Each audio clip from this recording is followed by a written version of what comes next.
There are a few trends happening in warehouses right now that could affect the entire economy, not just the industrial real estate market.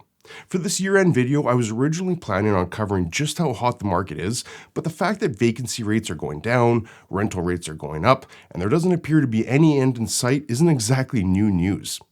Everybody seems to be up to speed on the supply chain issues and all the corresponding pressures it's putting on coastal and inland markets alike. So very quick market review if that's what you're here for. The industrial real estate market is hot, and it won't show any signs of cooling down until there's some combination of supply outpacing demand or until customers cool down on e-commerce. Instead of talking about all the stats, I'm going to go in a different direction and share with you two things that are shaping my long-term outlook for industrial real estate. First thing to note is that I'm still very bullish on the market for the foreseeable future, and I've got a lot of skin in the game as well, as the vast majority of my personal investments are directly in industrial properties. And if you've watched any of my other videos, you'll know I'm a full-on industrial real estate nerd, and Exhibit A is the fact that I built another model warehouse over the holidays. But I also intentionally try to avoid living in an echo chamber where I only take in information that feeds a confirmation bias about how good the market is.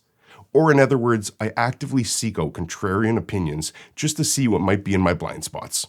And that led me to this book, Fulfillment. It was written by a former journalist who takes a rather dim view on the warehouse industry, and more specifically Amazon. One story in particular sets the tone for the book, and it's about a former manufacturing area called Sparrows Point.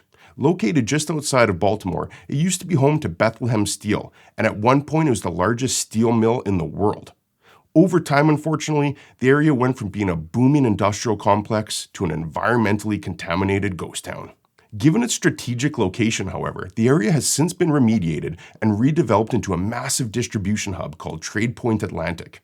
With plans on becoming one of the largest ports on the East Coast, many major companies now have a presence there, including Amazon, of course. Now, this should be a success story, and to some extent it certainly is. But in journalistic fashion, the author focuses on a few employees who had previously worked at the steel mill and now work at a distribution center.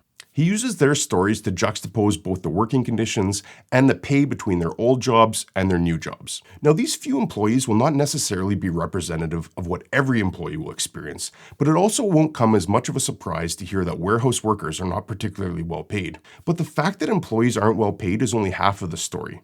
Stick with me here. I believe that there's actually a parallel with the driverless vehicle industry here. If we look at a company like Uber, they've taken a considerable amount of market share away from the taxi industry, and they've done that in large part by having a workforce willing to use their own vehicles. But that's far from Uber's end goal, as they're investing heavily in driverless vehicles. And if driverless vehicles become a viable form of transportation, it would only be a short time thereafter that the drivers simply become unnecessary. So while all these drivers are helping build the company to where it is today, they all run the risk of being unceremoniously let go some point into the future. I don't think it's a big stretch to imagine a point somewhere down the road where warehouses are predominantly run by robotics either.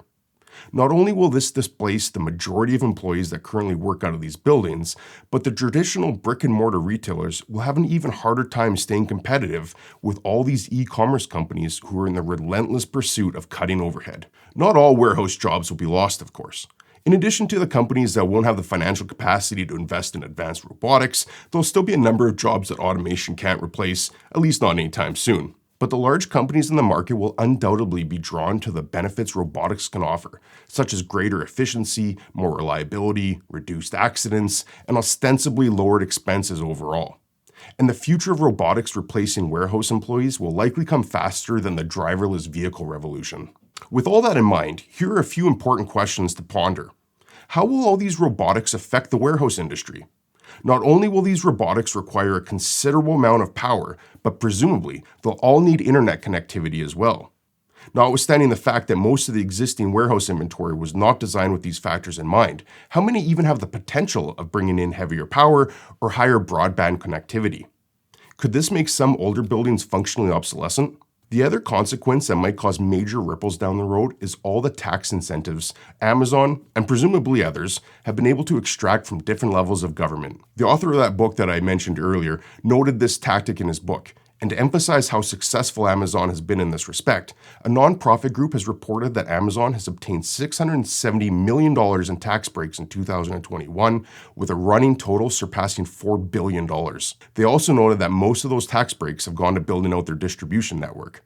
Now, to see how this can cause greater ripples, we need to consider that Amazon is taking market share away from those bricks and mortar retailers. And these traditional retailers have historically paid higher property taxes, at least proportionate to the residential tax base. And you can verify this for yourself. Go into your local municipality's website and see the differences in tax rates between residential and non-residential properties. And if retailers are less profitable, then it stands to reason that rental rates, and the underlying value of the real estate by extension, will decline. It might not happen immediately, but if retail properties decline in value, then the rest of the property taxes will need to be requisitioned by either the residential or the industrial tax base. I don't see many scenarios where office buildings will go up in value either to offset any decline in retail. Property taxes might seem simple in concept, but I volunteered on an advisory panel about this very topic and found it to be remarkably complex. And it's purely a guess on my part, but if cities have been granting millions of dollars in tax breaks while simultaneously eroding values on the properties that actually pay taxes, then I have to think at some point down the road the chickens will come home to roost. We might be on the cusp of some sort of massive transformation here. One might even call it an industrial re-revolution. What do you think about it though? Drop me a comment below. I'd love to hear your thoughts on where you think the industry is headed. Did you hear the doorbell?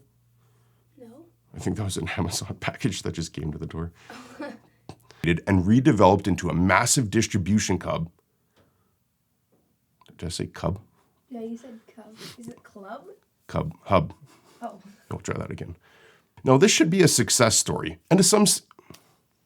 This should be a success... It's like the 7th time you failed on that. So we might be on the cusp of some scroll just a little bit. Almost done. Near the end. Did it. First try. First try.